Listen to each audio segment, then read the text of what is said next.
Often I hear consultants tout about how you need to increase your revenues and profits to improve valuation. I agree. That's very true. But what I generally don't hear about is how there's another method that you can increase your valuation. I'm referring to you lowering the risk in your company to improve the sale valuation of your company. What do I mean? Well, to help you understand better, perhaps you should put yourself in the buyer's shoes. What does the buyer want? The buyer wants the least amount of risk, and they want to ensure that your company that they're acquiring will continue to at least sustain, if not grow, their revenues, margins, and profits and cash flow. So if the buyer sees a substantial amount of risk that stands in the way of their end goal, they will typically apply some kind of a discount, and you will not be able to get the maximum value for your business. So there's various things that you can do to lower risk within your enterprise. Let me cover 5 of them. First, fire yourself. I know that sounds rude, but buyers don't want to buy businesses that cannot operate without its owners. So invest in a good management team. The more seasoned your management, generally, the higher your valuation.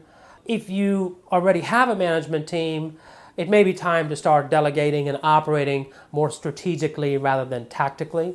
Number 2, reduce concentrations. And I'm talking to concentrations of customers where any one customer is driving more than 20% of your revenue, or suppliers where you are reliant on 1 or 2 suppliers which are not easy to replace and essentially could hold you hostage.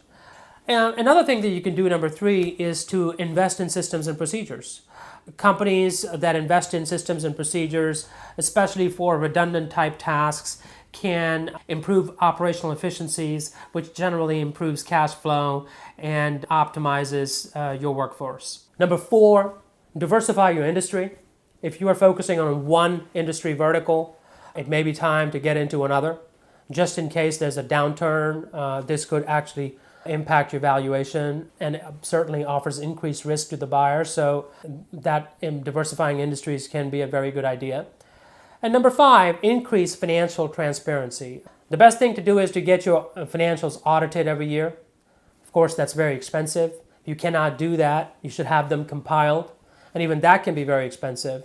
So at a minimum, keep really pristine financial records.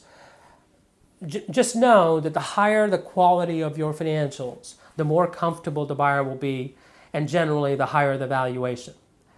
So my advice is to sit down with a good M&A advisor and lay out an exit plan that maximizes your exit value, minimizes the tax impact, and aligns your personal and family goals with your financial and business goals. Rare Brain Capital helps companies improve performance and sell for maximum value. How ready is your company to grow or to sell? Want to know how you're doing? Get your free score plus customized report in just a few minutes at no cost or obligation. Visit rarebrain.com/score.